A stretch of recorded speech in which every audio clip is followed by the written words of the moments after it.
Hello friends, दोस्तों आज का टॉपिक है कोर्ट मैरिज। कोर्ट मैरिज के बारे में आज हम डिटेल में बात करेंगे कि कोर्ट मैरिज किस तरह से स्टेप बाय स्टेप होती है, क्या है कोर्ट मैरिज और किस तरह से कोर्ट मैरिज कोई भी व्यक्ति कर सकता है। तो चलिए शुरू करते हैं। दोस्तों सबसे पहले जानने वाली इसमें बात यह है कि कोर्ट मैरिज के लिए दोनों व्यक्ति, लड़का और लड़की दोनों का मानसिक रूप से और शारीरिक रूप से स्वस्थ होना बहुत ज़रूरी है।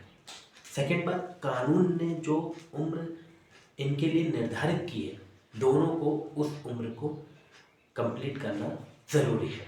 ये कंडीशन है, अगर आप फुलफिल करते हैं तो आप कोर्ट मैरिज के लिए अप्लाई करने के लायक हो जाते हैं। उसके अलावा भी कुछ बातें हैं तो हम उसको डिटेल में डिस्कस करेंगे। तो चलिए शुरू करते हैं कि court marriage step by step कैसे होती है। सबसे पहले तो लड़का और लड़की को रजिस्ट्रार ऑफिस में जाकर रजिस्ट्रार ऑफिसर के सामने पेश होना पड़ता है। उसके बाद एक फॉर्म मिलता है, उस फॉर्म को फिल करके रजिस्ट्रार ऑफिस में जमा करना पड़ता है।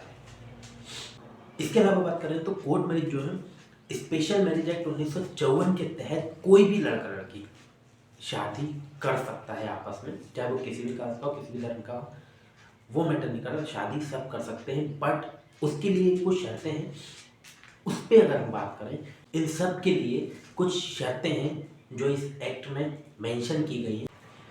नंबर एक, इस एक्ट में जो लड़का और लड़की की एज निर्धारित की गई है, वो एज उन दोनों ने कंप्लीट कर ली हो।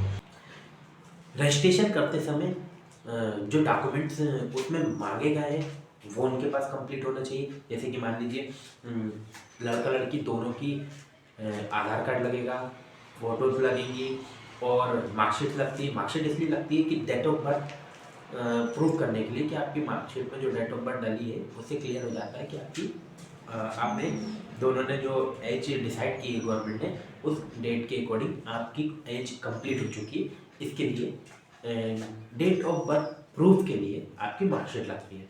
इसके अलावा जो दो गवाह, दो लड़के की तरफ से, दो लड़की की तरफ से, इन दोनों विटनेस गवाह के आईडीज वगैरह लगती है, ये देना पड़ता है। इसके अलावा रजिस्ट्रार के द्वारा लड़का लड़की को एक नोटिस दिया जाता है जिसमें कुछ शर्तें लिखी होती हैं, जिसमें ये लिखा होता है, नंबर एक, कि ये जो शादी हम कर रहे हैं ये आपसी सहमति से कर रहे हैं, हम किसी दबाव में या किसी तरह के प्रेशर पे आके या जोर ज़बरदस्ती से ये शादी नहीं कर रहे हैं, ये लिखा होता है। जिस जिले में हम कोर्ट मैरिज कर रहे हैं उस जिले में 30 दिन से अधिक समय से रह रहे हैं।